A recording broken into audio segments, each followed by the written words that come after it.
Gempur rokok ilegal. Dasar Hukum Nomor 39 Tahun 2007. Apa rokok ilegal itu? Rokok tanpa pita cukai. Rokok dengan pita cukai palsu. Rokok dengan pita cukai bekas. Rokok yang menggunakan pita cukai yang bukan haknya. Rokok dengan pita cukai tidak sesuai jenis dan golongan.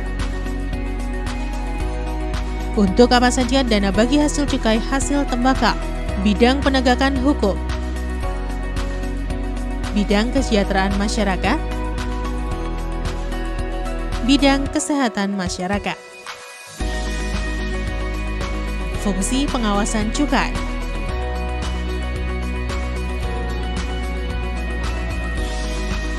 Sanksi bagi pelaku.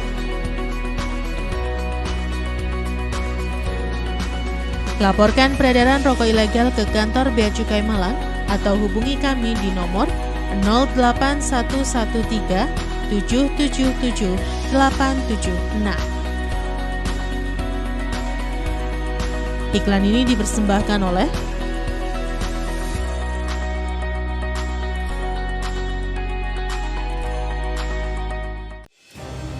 Gempur rokok ilegal guna mewujudkan kesejahteraan bangsa. Kenali dan gunakan produk asli bercukai resmi. Rokok polos atau tanpa pita cukai. Rokok pita cukai palsu. Rokok pita cukai bekas. Rokok pita cukai berbeda. Dana bagi hasil cukai hasil tembakau digunakan untuk bidang penegakan hukum.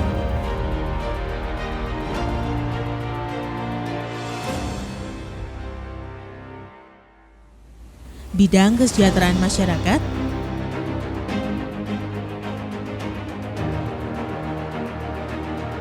dan bidang kesehatan.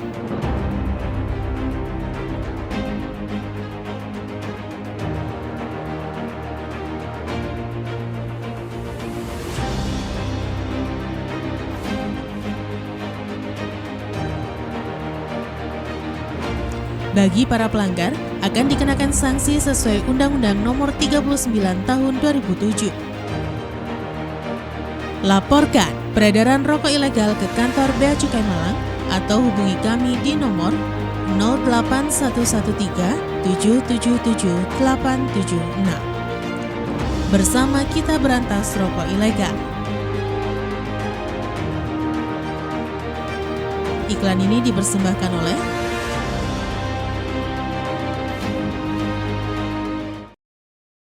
Assalamualaikum warahmatullahi wabarakatuh. Apa kabar pemirsa Batu TV dimanapun Anda berada? Kembali saya Sri Widya menjumpai Anda dalam talk show dengan tema sosialisasi ketentuan di bidang cukai dan pemanfaatan dana bagi hasil cukai hasil tembakau di wilayah Kota Malang. Dan saat ini di lokasi kita yaitu di Grand Mercure Malang Mirama Kota Malang telah hadir narasumber kita yang sangat istimewa sekali. Kenapa saya katakan istimewa? Karena yang hadir di sini adalah Bapak Kasatpol PP Kota Malang, Pak Heru Mulyono. Assalamualaikum Bapak, apa kabar? Alhamdulillah, waalaikumsalam warahmatullahi wabarakatuh. Terima kasih, sehat selalu kepada semua pemirsa dan penonton Batu TV yang saya hormati. Terima kasih Bapak. Kemudian juga hadir pula narasumber kita dari KPPBC tipe Madya Malang atau Kantor Pengawasan dan Pelayanan Bea dan Cukai tipe Madya Cukai Malang, Ibu Dwi Prasetyo Rini. Assalamualaikum Ibu. Waalaikumsalam warahmatullahi wabarakatuh. Ya. Apa kabar Ibu pada hari ini? Baik Mbak Sri. Ya. Apa kabar semua juga dari pemirsa Batu TV. Assalamualaikum warahmatullahi wabarakatuh. Kami di sini dari Bea Cukai Malang dan Bapak Kasatpol PP Kota Malang bersama-sama untuk talk show dengan tema sosialisasi ketentuan di bidang cukai dan pemanfaatan DBHJAT. Terima kasih Bu Dwi dan juga Pak Heru, terima kasih sudah berkenan hadir, meluangkan waktu beliau yang betul-betul padat. tapi beliau tetap semangat mensosialisasikan ketentuan di bidang cukai dan pemanfaatan dana bagi hasil cukai, hasil tembakau di wilayah Kota Malang. Kita nanti akan menemani Anda hingga 1 jam ke depan tentunya, jadi tetap ikuti kita hingga selesai. Oke, sekarang saya akan ke Bu Dwi terlebih dahulu terkait dengan lembaga. Nah, ini lembaga KPPBC tipe Madya Malang atau Kantor Pengawasan dan Pelayanan Bea dan Cukai tipe Madya Cukai Malang. Ini lembaga seperti apa sih Ibu? Kemudian fungsi utama dan tugasnya itu bagaimana? Silakan. Baik Mbak Sri, terima kasih. Jadi Bea Cukai ini merupakan unit di bawah Kementerian Keuangan. Tugasnya melaksanakan sebagian tugas dari Kementerian Keuangan ya. Jadi tugas fungsinya adalah satu sebagai trade fasilitator. Jadi kami memang memfasilitasi perdagangan ya. Ini perdagangan lintas negara terkait dengan ekspor impor.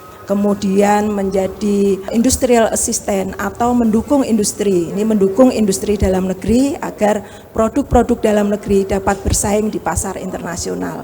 Kemudian yang ketiga adalah merupakan community protector atau melindungi masyarakat dari masuknya barang-barang berbahaya.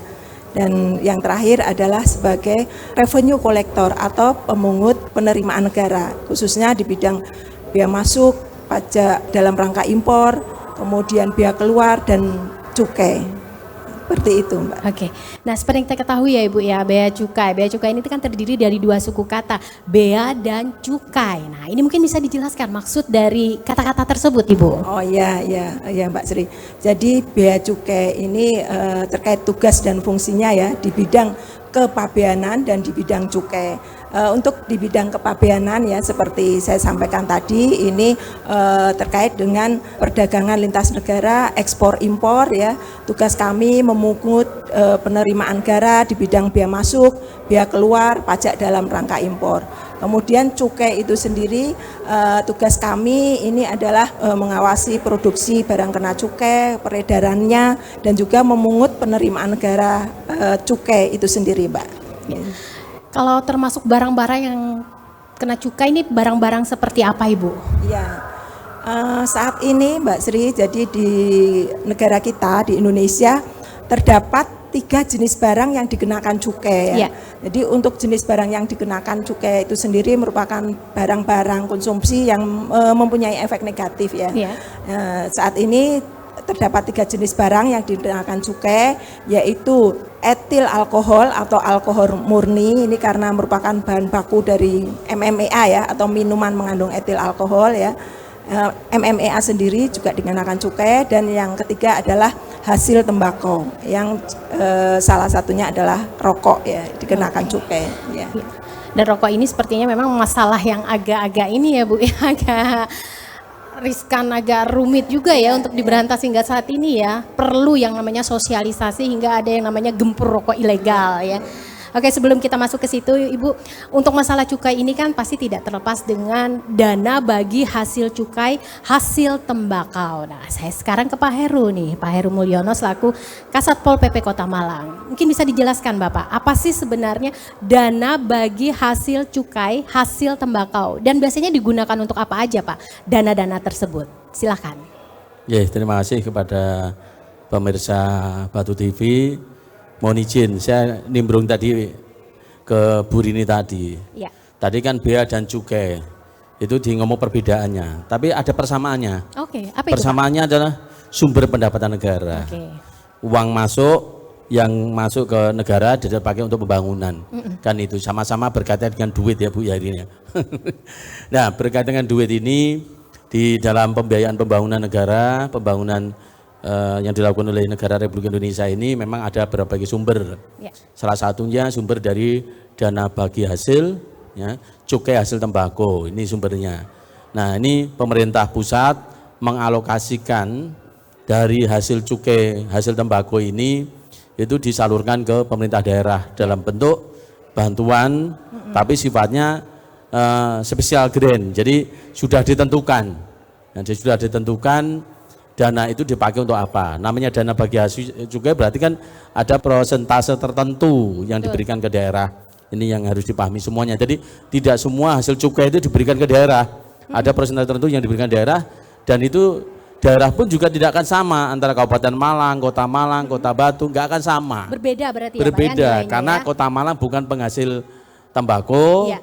ya itu pasti ada prosedur tertentu. Tidak akan sama dengan Kabupaten Malang, tidak akan sama dengan tempat kelahiran saya di Klaten sana, karena di sana ada petani tembakunya Ibu Rini, ya berbeda itu ya. Nah, untuk DBHC-HT ini dipakai secara umum, dipakai untuk kesejahteraan masyarakat atau pure untuk masyarakat sebenarnya. Jadi berkaitan dengan peningkatan kualitas bahan baku, berarti kualitas bakunya kebetulan di Kota Malang nggak ada. Itu kemudian untuk pembinaan industri rokok gitu ya, kita sebut aja untuk pembinaan lingkungan sosial, untuk sosialisasi ketentuan tentang cukai seperti yang kita lakukan ini. Ya, kemudian untuk berdasarkan barang kena cukai yang ilegal. Nah, berkaitan dengan hal tersebut, kenapa Satpol PP, kan pertanyaannya begitu ya. Nah, karena Satpol PP itu merupakan perangkat daerah yang ditugasi, ya, baik secara atributif undang-undang maupun karena pelimpahan kewenangan sebagian kewenangan wali kota berkaitan dengan penegakan hukum. Berkaitan dengan penegakan hukum, yang kedua berkaitan dengan menjaga tertib, ketentraman, ketertiban umum. Di dua sisi ini, maka Satpol PP menjadi sekretariatnya penggunaan DBHC-HT. Sedangkan siapa yang akan menggunakan itu beberapa perangkat daerah. Ya, saya akan lakukan itu semua. Jadi Satpol PP sebagai sekretariat pemanfaatan cukai, tapi Satpol PP juga punya fungsi untuk eksekusi terkait dengan penegakan hukumnya. Ya ini. Jadi itu yang secara awal kami sampaikan di forum ini. Pertanyaannya kok Satpol PP apa hubungannya ya itu ya. Nah itu hubungannya karena kita punya fungsi itu Perwali 51 itu mengamati situ. Kemudian yang perlu kami garis bawahi terkait dengan rokok ilegal, kita tidak dalam rangka untuk menghentikan produksi rokok ini biar nggak salah kaprah ini.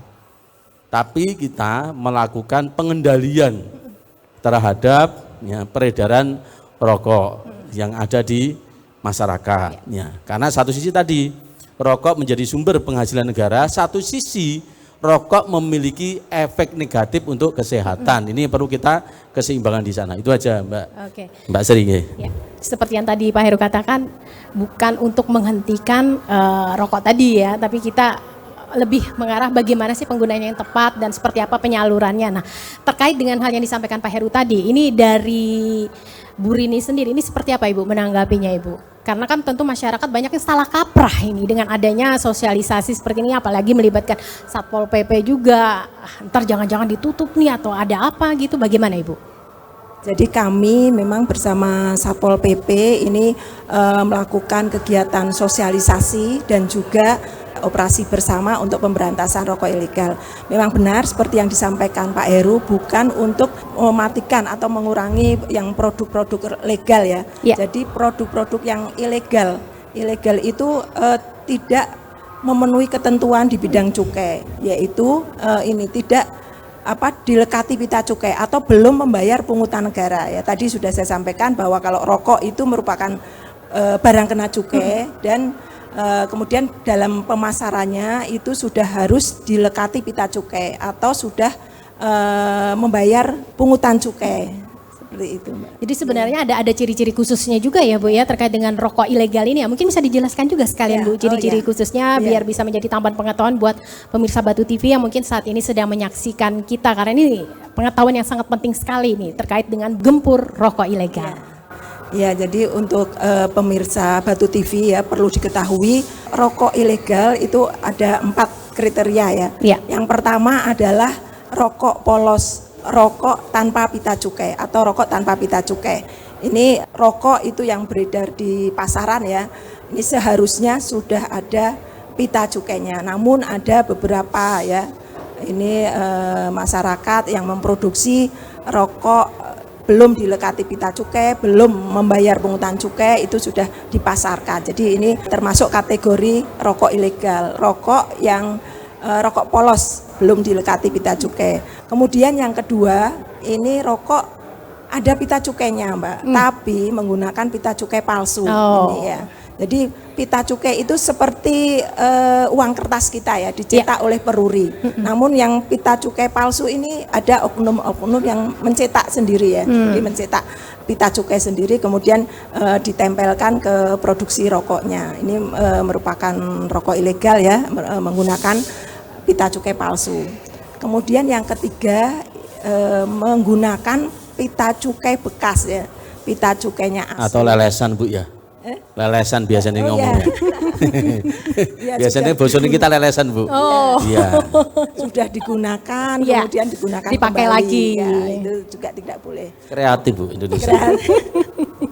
Kemudian yang keempat itu menggunakan pita cukai bukan peruntukannya dan juga salah personalisasi. Ini bukan peruntukannya itu contohnya rokok sigaret kretek mesin ya atau rokok filter itu menggunakan pita cukai sigaret kretek tangan. Ini karena tarif cukainya berbeda ya. Jadi seperti itu juga rokok. Lebih mahal yang mesin. Ya. Tapi tidak digunakan itu.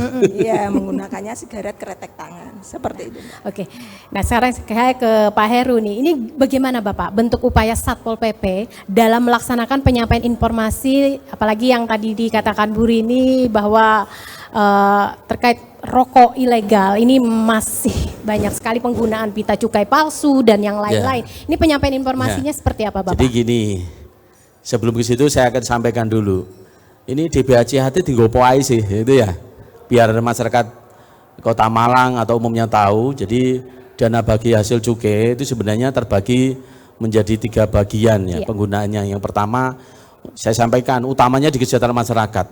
Jadi Kota Malang sampai dengan PAK tahun 2022 ini kan teralokasi 56 miliar lebih untuk dana ini.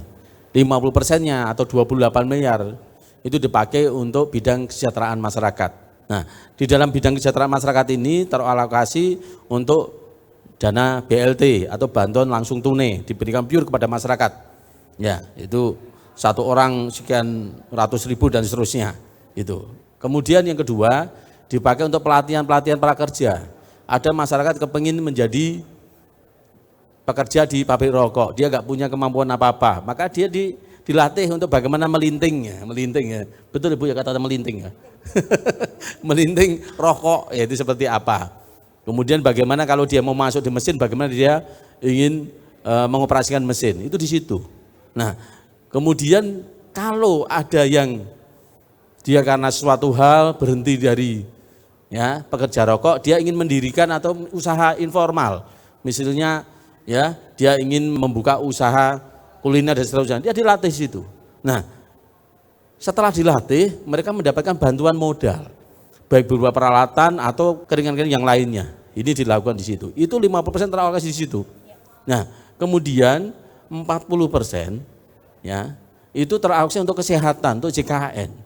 Nah, inilah bagian dari untuk menyelamatkan masyarakat akibat dari ya rokok ini, akibat negatifnya. Kesehatan dijamin 40%-nya. Jadi sekitar 16 miliar itu untuk ke sana, untuk JKN, jaminan kesehatan nasional. Nah, 10%-nya baru digunakan untuk penegakan hukum. Jadi bukan dikedepankan penegakan hukumnya, tapi hanya 10%. Untuk sosialisasi, untuk kajian ya. Kemudian kami melakukan pendalaman, operasi gabungan, penindakan, itu baru di situ. Nah, jadi kami sampaikan di awal, di sini juga kami tegaskan, DBHCHT itu 90% untuk pure kepada masyarakat. Ini yang perlu kami sampaikan. Kemudian tadi pertanyaan dari Mbak Sri, bagaimana sih sosialisasi dilakukan? Kami akan menyampaikan informasi kepada masyarakat. Saya sampaikan dari awal, kami tidak akan menghentikan, ya, tidak akan melarang orang merokok, tidak ada. Tidak ada larangan untuk orang merokok, tapi bagaimana kita melakukan pengendalian terhadap rokok itu bagaimana yang harus dilakukan. Tapi khusus untuk rokok ilegal yang disampaikan oleh Bu Rini tadi, yang satu, yang polosan, putihan biasa nih. Nah biasanya ini rata-rata di tempat-tempat ya, di tempat-tempat umum ya, seperti sekarang masih masanya orang punya gawe ya, teropan masih sering berdiri lah itu. Nah ini muncul itu di tempat-tempat seperti itu. Ya. Kemudian rokok yang tadi, ya, yang palsu. Tapi yang paling banyak Bu Rini, jujur aja kami karena kami sobo tempat-tempat ya, loaan itu ya. Ini aja sama dengan materai. Materai kan kadang-kadang dijual yang bekas itu ya. Ini juga sama. Bandrol itu tidak cukai ya dijual. Ya, itu kan apa? Nilai bandrolnya tinggi. Jadi rokok itu satu batangnya itu hampir 50%-nya itu cukai ya Bu ya. Begini ya. Itu. Jadi itu payu itu. Nah, laku beras. Yang terakhir adalah yang tidak sesuai dengan peruntukan tadi. Nah, ini kita sampaikan terus. Kemudian sisi lain yang perlu kami sampaikan, satu lagi kami juga nunjukkan kalau rokok-rokok yang ilegal tadi memiliki potensi gangguan kesehatan lebih tinggi. Karena dengan dikasih bandrol tadi, kadar tar dan apa Bu? Nikotinnya tertera betul di situ. Nah, tapi kalau rokok itu yang mohon maaf, rokok yang tembakau yang hasil dari limbah ataupun potongan dari pabrik besar kemudian ditampung oleh rumahan, kemudian dibungkus lagi, dilinting lagi tanpa dicek kembali terkait dengan kadar nikotin dan tarnya. Kadang-kadang untuk penyedap itu dikasih tambahan saus ya Bu ini ya. Ini yang bahaya sekali. Kenapa bahaya sekali? Karena dia tidak pernah diuji labkan sehingga nggak tahu kadar tar dan nikotinnya. Nah, ini yang menjadi bahaya, inilah yang kita sampaikan. Kita pengendalian itu di samping kita penegakan hukum dan ketentuan, kita itu juga menyelamatkan kesehatan masyarakat. Menyelamatkan masyarakat dari bahaya-bahaya perilaku seseorang ingin menarik keuntungan lebih, tapi membahayakan konsumen. Juga membahayakan pabrik rokok besar. Betul. Karena dengan beredarnya pabrik rokok ilegal, akhirnya pabrik rokok besar kan turun omsetnya. Kalau turun omsetnya otomatis, ya suatu ketika pekerjaannya juga dikurangi. Betul. Kan masyarakat sendiri yang rugi. Iya. Jadi efek domino yang kita lakukan seperti itu. Kenapa sih Satpol PP, kenapa kita lakukan dan seterusnya. Itu ya. Nah kemudian upaya apa yang dilakukan Satpol PP dan tentu saja bekerja sama dengan KPP BCTP Madya Malang ya tentunya agar masyarakat mengerti sanksi jika melanggar jual beli rokok ilegal. Ini upaya-upaya seperti apa yang sudah dilakukan? Kalau sanksinya nanti Bu Rini aja. Karena gini, perlu kami sampaikan. Satpol PP melakukan sosialisasi Bu. Kemudian kita bersama-sama melakukan pembinaan wilayah, pemantauan monitoring. Di mana sih yang sering munculnya rokok ilegal? Kami sampaikan berarti tadi. Ada peta titik rawan wilayahnya peta. Ya. Ada karena teman-teman Satpol PP keliling 5 kecamatan dikelilingi terus Bu. Dilirik-lirik. Seperti kemarin mohon izin, ASI. Kenapa saya pakai udeng ya? Apalagi udeng hitam. Saya sampaikan. Ini bagian bentuk kami cinta kepada Aremania, cinta kepada Arema. Jujur aja. Sekarang Arema sedang kena musibah. Aremania sedang merasa nggak adil yang makanya kami kalau di acara-acara resmi kemudian di sosial ini kami tidak akan turun ke lapangan seperti mereka, tapi kami cukup dengan memberikan empati dengan saya membawa pakai hitam itu ikut berduka cita. Tapi kita jangan terlena dengan itu. Nah, kadang-kadang di kegiatan Aremania itu kami lirik-lirik. Arek-arek nggak rokok basu-basu rokoknya ilegal apa enggak? Kemarin ketemuan juga saya. Nah, tinggal nanti tidak lanjut Bu Rini. Nah itu. Jadi kami lakukan upaya mitigasi, kita lakukan upaya pemantauan. Setelah A1, di situ tempatnya kita melakukan ya jujur aja penindakan operasi gabungan. Jadi informasi pendataan dan seterusnya masuk ke sistem Sirolek Ibu ya. Sirolek masuk sudah A1 baru kita lakukan OSGAP. Ya, operasi gabungan pendidikan. Tapi ingat, Satpol PP hanya sampai di situ. Ya. Ya, nanti setelah barang bukti terbukti orang itu memang mengedarkan rokok ilegal, kebetulan Kota Malang nggak ada yang produsen Ibu, alhamdulillah. Alhamdulillah. Nah, hanya di tokonya ada rokok ilegal. Hanya banyak dijumpai ya Pak ya. Di aktivitas itu muncul rokok ilegal. Nah, ini yang nanti kita edukasi ke masyarakatnya. Kemudian saya sampaikan ke Bea Cukai, tolong toko-toko lontong nggak usah tidak terlalu tinggi-tinggi. Yang penting mereka kita edukasi supaya tidak mengulang lagi ya Bu Rini ya. Tidak mulai lagi, tapi nek dablek ya wis urusan Bea Cukai. Nah, itu nanti setelah itu akan diproses disidik oleh teman-teman dari Bea Cukai. Ya, Bea Cukai karena khusus berkaitan dengan cukai ya, PPNS-nya ada di Bea Cukai bukan di kami. Iya. Kami yang melakukan itu. Setelah itu urusan selanjutnya di Bea Cukai Bu. Oke, nah untuk sanksinya ini seperti apa Bu Rini jika ada yang ketahuan seperti itu Bu Rini? Oh ya, baik Mbak. Jadi untuk sanksi ini ketentuan cukai itu kan mengacunya ke Undang-Undang Cukai ya, Undang-Undang Nomor 11 Tahun 95 sebagaimana perubahan Undang-Undang 39. Jadi untuk yang ini sanksinya cukup berat juga ya. Untuk yang rokok polos itu sanksi pidana minimal 1 tahun sampai dengan 5 tahun dan dikenakan denda 2 kali sampai 10 kali nilai cukai ya. Kemudian untuk yang pita cukai palsu tadi ya sama pita cukai bekas itu lebih berat lagi ya. Jadi sanksi pidananya sampai 8 tahun dan dendanya sampai 20 kali nilai cukai. Wow. Ini diharapkan kepada masyarakat ya, pemirsa Batu TV untuk menghindari untuk memasarkan, memproduksi dan juga menjual rokok ilegal. Iya. Karena sanksinya berat. Jadi sanksinya seperti yang dikatakan Bu Rini tadi memang benar-benar berat, tapi masyarakat masih roda ndablek istilahnya ya Bu ya. Ya, jadi memang sampai saat ini masih ada di masyarakat itu, dan kami dari Bea Cukai Malang ini sampai bulan November 2022 ini telah melakukan sebanyak 206 kali penindakan, Mbak. Ya. 206 kali penindakan. Ya. Hasil penyitaan ini sampai 14 juta batang. 14 juta batang ya Bu. Ini 14. Di wilayah Kota Malang saja ya? Kalau di wilayah pengawasan kami jadi di Malang Raya. Di Malang Raya. Nah untuk Kota Malang sendiri Ibu, ini seperti apa Ibu? Kalau Kota Malang ini termasuk wilayah pengawasan kami ya. Aman. Sama saja kami juga melakukan pengawasan juga di wilayah Kota Malang ini. Mohon izin saya tambahkan. Silakan Bapak. Berkaitan rokok ini jujur aja, sebenarnya tidak ada batas wilayah administrasi. Kantor pelayanan Bu ya, pelayanan dan pengawas cukai di Malang ini meliputi 3 Bu. Jadi kami 3 daerah Bu, mohon izin Satpol PP Kabupaten, Satpol PP Kota Malang, Satpol PP Batu. Kita saling berinteraksi Bu. Jadi istilahnya kami tidak pernah bisa ngomong, oh Kota Malang sekian ribu batang, oh Kota Batu, nggak bisa. Oke. Kenapa? Ya, saya sampaikan tadi, di Malang itu hanya ketemunya di tempat-tempat ya mereka untuk mengkonsumsi, mereka untuk menjual. Ya, saya sampaikan kemarin di Jalan Jakarta, saya agak etis kalau menyebutkan nama tokonya ya. Di Jalan Jakarta, kemudian di Jalan Kolonel Sugiono, di Jalan Sawu Jajar, ya, di Jalan Ki Ageng Gribik. Mereka rata-rata menjajakan aja. Ya, kita menjajakan. Nah, begitu ditelusuri oleh teman-teman Bea Cukai, baru tahu, oh, rokok yang seperti tembakannya yang premium Magnum itu persis seperti itu, tapi sebenarnya bukan itu. Di mana kita telusuri? Rata-rata mereka itu menggunakan merek-merek terkenal kan? Ya, itu. Oh, produksinya di mana? Karena singkat komunikasi. Oh, produksinya di tempat sana. Oh, dekatnya rumah saya di Wagir. Oh, dekatnya di Bulu Lawang dan seterusnya. Jadi mohon izin terkait dengan gak bisa kita bicarakan Kota Malang sekian, sehingga nanti di waktu yang akan datang saya lupa tanggalnya, itu ada mau pemusnahan Bu ya.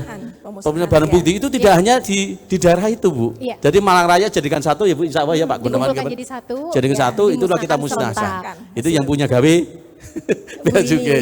Hanya kami support aja. Tiga wilayah kita support. Ya, yang tadi mohon izin Bu Sri yang saya sampaikan, kami lakukan yang sosialisasi di tahun ini itu berupa pertemuan di dalam ruangan, kemudian dengan menyampaikan secara di media massa, baik media cetak, elektronik ya, itu ya. Insya Allah di depan kami lebih interaktif. Ya. Kalau tahun ini sasaran kami di Linmas, di lembaga-lembaga struktural masyarakat seperti LPMK, RT, RW, Karang Taruna, itu kita sampaikan, Pak Lurah dan disampaikan. Kemudian kita masuk ke Linmas. Kenapa Linmas kami jadikan sasaran untuk sosialisasi kemarin?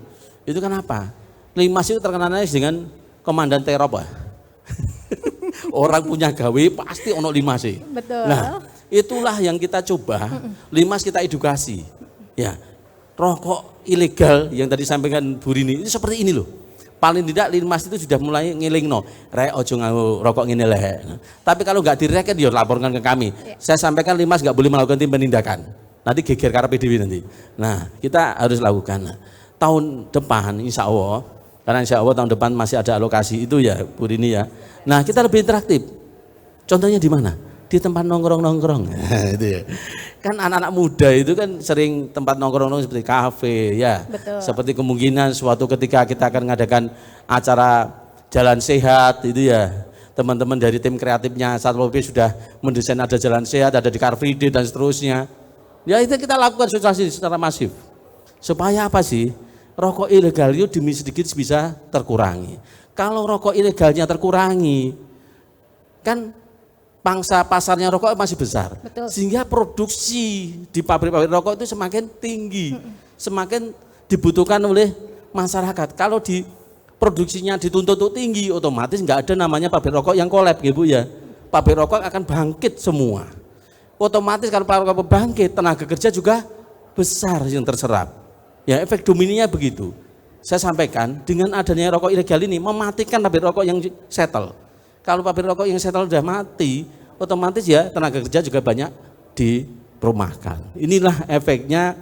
Satu dari sisi kesehatan iya, dari sisi tenaga kerja juga seperti itu. Ya, jadi tahun depan kita akan maksimal, semua kita lakukan interaktif. Kalau nanti dari pemirsa Batu TV atau dari teman-teman Batu TV punya usul, sama kami, oh model begini loh Pak, kami siap. Oke, siap. Nah itu loh, model begini loh Pak, siap. Ya itu, ya kita desain itu. Intinya kami pemerintah Kota Malang itu mencoba membantu ke siapa? Bukan membantu pemerintah pusat juga, tapi membantu masyarakat supaya masyarakat terlindungi ya dari efek negatif dari rokok yang tidak bisa kita kendalikan. Ya, itu aja. Ya, ini yang perlu dipahami semua. Jadi kami tidak bermusuhan, tidak memerangi pelaku usaha rokok, tidak. Kami malah ingin membantu pelaku usaha rokok. Dengan rokok ilegal kita tuntaskan atau kita kurangi terus, maka rokok yang legal akan sangat besar mengalir ke masyarakat. Gitu. Ya, dan nggak terasa juga nih Pak Heru, Bu Rini, kita juga sudah berada di penghujung acara, sudah harus berpisah juga dengan pemirsa yang ada di rumah. Saya mungkin ingin mendengarkan terlebih dahulu pesan-pesan dan harapan Bu Rini. Silakan Ibu. Ya, harapan kami ini dari Bea Cukai Malang ya, masyarakat ikut berperan serta dalam gempur rokok ilegal ya. Jadi mengurangi produk rokok ilegal ya dengan cara yaitu tidak memproduksi, kemudian tidak menjual rokok ilegal, bagi konsumen tidak mengkonsumsi rokok ilegal. Seperti itu. Terima kasih Bu Rini, terima kasih sudah hadir juga di Grand Mercure Malang Miramah Kota Malang. Kemudian terakhir dari Pak Heru, silakan Bapak, mungkin ada pesan dan harapan khususnya untuk warga masyarakat Kota Malang. Ya, terima kasih kepada warga masyarakat Kota Malang. Apa yang kami lakukan Satpol PP karena tusi, karena amanat dari ketentuan yang ada, dan juga Satpol PP ingin membantu masyarakat, ya, membantu masyarakat dalam hal apa? Dalam hal ya mengendalikan atau mencegah akibat negatif dari rokok. Jadi kami sampaikan tadi sudah, statement terakhir kami adalah mari kita sama-sama memberantas rokok ilegal ini, di samping berkaitan dengan kesehatan, juga pendapatan negara. Yang terakhir apa? Kita tetap melestarikan, melanggengkan para usaha pabrik rokok yang resmi, supaya pabrik rokok resmi bisa tetap beraktivitas, ya tenaga kerja bisa terserap, otomatis masyarakat juga semakin sejahtera. Itu aja. Terima kasih Pak Heru untuk waktunya. Bu Rini juga terima kasih sudah hadir di Grand Mercure Malang Miramah Kota Malang. Tentunya sukses ya untuk para narasumber kita yang sudah hadir pada hari ini.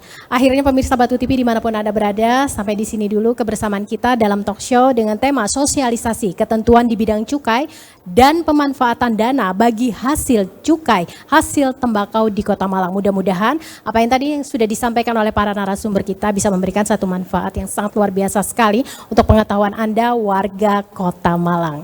Saya Sri Widya mohon undur diri, sampai jumpa dan wassalamualaikum warahmatullahi wabarakatuh.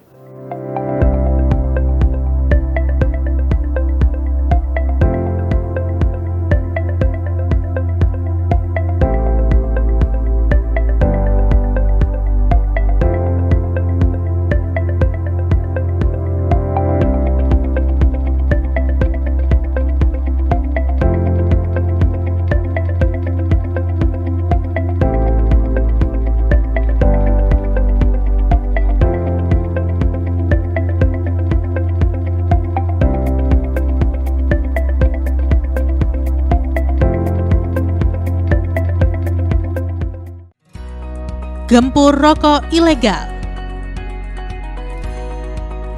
Dasar Hukum Nomor 39 Tahun 2007.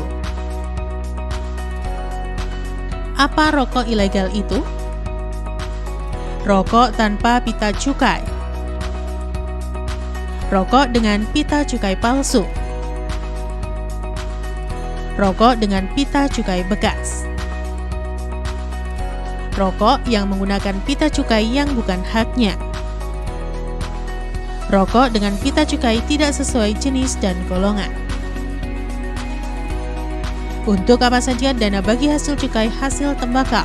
Bidang penegakan hukum, bidang kesejahteraan masyarakat, bidang kesehatan masyarakat, fungsi pengawasan cukai,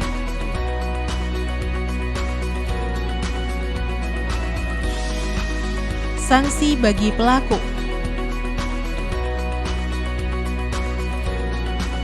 laporkan peredaran rokok ilegal ke kantor Bea Cukai Malang atau hubungi kami di nomor 08113 777 876. Iklan ini dipersembahkan oleh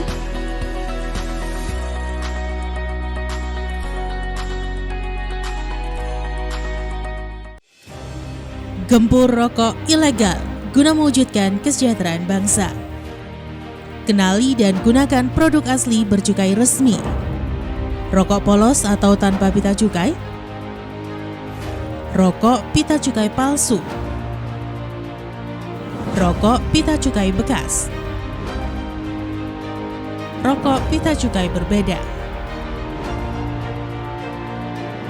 Dana bagi hasil cukai hasil tembakau digunakan untuk bidang penegakan hukum.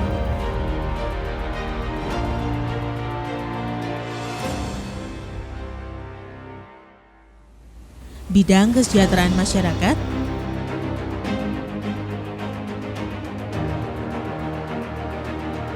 dan bidang kesehatan.